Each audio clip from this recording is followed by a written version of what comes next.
Good morning, everyone. We're back doing the morning devotionals after time off on holiday, and with a good restful time. But we're also now preparing, ramping up preparations to go back to church on the 23rd of August. So the building is being made ready. Some things have already been done, some more things have to be done. And we're getting all the things in place that we can hopefully go back to worship on that date, the 23rd of August. Also, we're thinking about starting up midweek on the 26th of August. That's a Wednesday night for the time being, rather than a Thursday night as it has been in the past. So Wednesday night, the 26th of August, we hope to start up our midweek again, and we want to use midweek to go deeper into the Bible passage that we look at on a Sunday. Let me encourage you as well to think about those smaller groups of 3 or 4 people. If you can meet up in a socially distanced way in a home or a garden or somewhere like that where you can encourage one another, and we have materials that we can give you that will help you to do that. So please do think about that. We'll really be pushing that over the next few weeks in particular, because we recognize, if anything, after all this time, the value of being able to help, encourage, support and pray for one another through this time. And the best way to do that is by forming these smaller groups of 3 or 4 people that we can encourage one another, little cells if you like, to encourage one another to keep walking, keep growing in our Christian discipleship.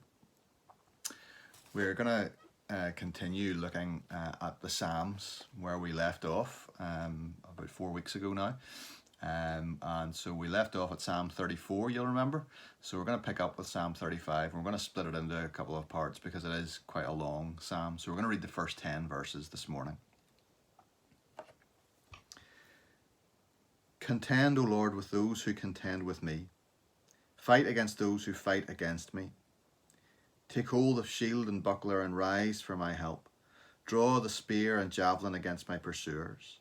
Say to my soul, I am your salvation. Let them be put to shame and dishonour who seek after my life. Let them be turned back and disappointed who devise evil against me. Let them be like chaff before the wind, with the angel of the Lord driving them away. Let their way be dark and slippery, with the angel of the Lord pursuing them. For without cause they hid their net for me, without cause they dug a pit for my life. Let destruction come upon him when he does not know it. And let the net that he hid ensnare him, let him fall into it to his destruction. Then my soul will rejoice in the Lord, exulting in his salvation. All my bones shall say, O Lord, who is like you, delivering the poor from him who is too strong for him, the poor and needy from him who robs him. The psalm is a cry for justice. It's a cry for justice against those who are contending against the psalmist, fighting against the psalmist. And it's not just a kind of petty vindictiveness, Lord, get them, strike them down, I don't like them. It's not that. It's much wider than that. It's a much greater sense of God's justice, God's commitment to justice. One thing we know about our children, particularly younger children, is that they are very sensitive to justice. One of the cries that you hear from children from a very young age is, that's not fair. If their perceived sense of justice has been undermined or attacked, they'll shout out, that's not fair. And we've seen cries for justice around us in these days as well. We've seen it as alongside the pandemic, we've seen the rise in protests for racial justice across America and across the world. And the psalmist is crying out against unjust treatment. Those who are seeking his life, those who are plotting evil against him, those who are trying to trap him. I want you to think about those things. Here is the psalmist, and he's saying there are people who are seeking my life. There are people who want to kill me. There are people who are actively conspiring against me, plotting to do evil to me. And there are those who are doing their best to entrap me. Does that remind you of anyone else in Scripture? It should. Jesus knew people were seeking his life. Jesus knew people were conspiring against him at every turn. And Jesus knew that people were trying to trap him with their questions, but ultimately to trap him in a court of law.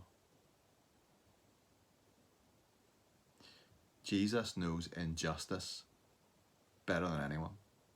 Jesus has experienced the full depths of human injustice. But think now, 2,000 plus years on, about what happened to those who plotted against him. They are, as the psalmist says here, like chaff, inconsequential. Their names not really remembered apart from one or two. They were snared in their own net because in rejecting Jesus, they actually brought about Jesus' plans for the world, brought about God's plans through his Son for the world, and nailing Jesus to a cross. They were unwittingly participating in his mission for the world. And of course, behind all those plots and behind all those plans, behind all those conspiracies, lay the evil one himself, seeking the life of the Son of God, plotting evil against him and trying to trap him. And ultimately, Satan falls into his own trap and is punished and is judged. But the one who endured the injustice, the one who endured the conspiracies, the one who endured death itself on the cross, is our salvation. Twice in this section of the psalm, the psalmist refers to that phrase, the Lord is your salvation. First of all, he has God saying, I am your salvation. And then later on, he wants people to know that the Lord is my salvation. The one who suffered injustice, the one who suffered cruelty, the one who suffered death on our behalf is our salvation, is the one in whom we can trust completely. Ask him today to remind you of that, of who he is and of what he's done for you in suffering injustice on your behalf. Rejoice in the knowledge today that he suffered injustice. He suffered what we deserve, and he never did, so that we would not receive what we deserve, but instead receive what he deserves, which is to be in perfect relationship with the Father. Rejoice in the knowledge today that the Lord is your salvation. Allow him to strengthen you in your weakness and in your longing for justice today, because he will bring about justice in the end. Commit your way to him. Acknowledge him. Let him lead you today, and let him speak into your heart and remind you that he is your salvation. God bless.